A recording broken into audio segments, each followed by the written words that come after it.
بسم اللہ الرحمن الرحیم۔ شروع اللہ کا نام لے کر جو بڑا مہربان نہایت رحم والا ہے۔ کسی شخص نے ایک غلام خریدا تو اس غلام نے اپنے آقا سے 3 شرطیں طے کیں۔ پہلی یہ کہ جب نماز کا وقت آئے گا تو آپ مجھے نہ روکیں گے۔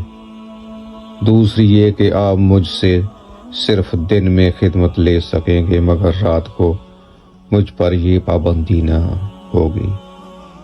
تیسری یہ کہ میرے رہنے کے لیے کوئی ایسا کمرہ عنایت فرمائیں گے جو میرا پسندیدہ ہو اور دوسرے شخص کو اس میں آنے کی اجازت نہ ہوگی۔ چنانچہ آقا نے غلام کی تینوں شرطیں منظور کر لیں اور غلام کو حکم دیا کہ اپنے رہنے کے لیے محل سرائے میں حسب دل خواہ کمرہ پسند کر لے، جس میں ہر کمرہ ایک سے بڑھ کر ایک ساز و سامان سے آراستہ تھا۔ اس غلام نے تمام کمروں کو دیکھ بھال کر کے اپنے لیے ایک ویران کمرہ پسند کیا جو بغیر چھت کے تھا۔ اس پر آقا نے دریافت کیا کہ آخر تم نے یہ ویران کمرہ کیوں پسند کیا؟ کمرے تو اور بھی بہت سے ہیں۔ اپنے آقا سے یہ بات سن کر غلام نے جواب دیا کہ میرے آقا، شاید آپ کو معلوم نہیں کہ ویران جگہ اللہ تعالیٰ کے ذکر سے آباد ہو جاتی ہے۔ اس کے بعد اس غلام نے اس ویران کمرے میں رات کو رہنا شروع کر دیا، اور یہ بات پہلے ہی طے ہو چکی تھی کہ رات کو غلام آزاد رہے گا۔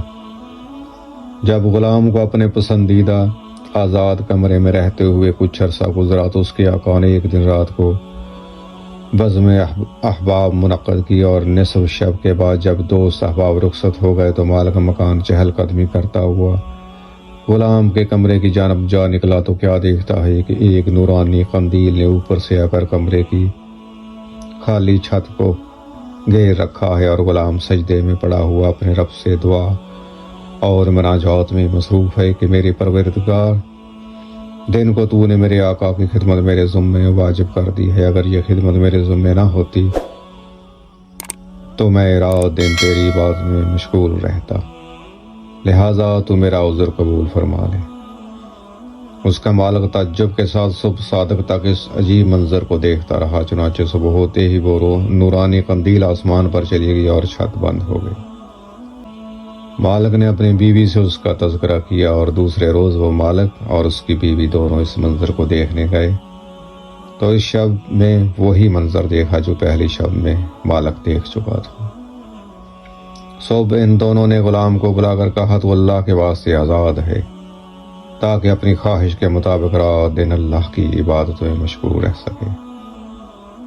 جس سے تو معذرت کرتا رہتا ہے، اس کے مالک اور اس کی بیوی نے غلام سے اس کی ان کرامتوں کا ذکر کیا جو رات کو وہ دونوں دیکھ چکے تھے۔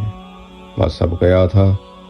جب غلام کو معلوم ہوا کہ ان پر اس کا پردہ فاش ہو گیا ہے تو اس نے اسی وقت دربار الہی میں ہاتھ اٹھا کر دعا کیا، میرے پروردگار، میں نے تجھ سے دعا کی تھی کہ میرا راز کسی پر نہ کھولیں گے، مگر اب جب کہ میرا بے دوسروں پر ظاہر ہو گیا ہے جس کو میں مخفی رکھنا چاہتا تھا تو مجھے اپنے پاس بلا لے۔ چنانچہ اسی حالت میں اس کی روح پرواز کر گئی اور وہ واصل برحق ہو گئے۔ اللہ تعالیٰ کی اس کی طرف اس کی معذرت فرمائے۔ حضور صلی اللہ علیہ وسلم نے سچ فرمایا کہ جو اللہ کا ہو جاتا ہے اللہ اس کا ہو جاتا ہے۔ دیکھیے اس عالم فنا فی اللہ کی دعا کس طرح ہاتھ درجات قبول کو پہنچ جاتی ہے۔ اللہ تعالیٰ ہمیں بھی اس واقعے سبق حاصل کرنے کی توفیق عطا فرمائے، اور اللہ تعالیٰ ہم سب کو سیدھے راستے پر چلائے۔ آمین یا رب العالمین۔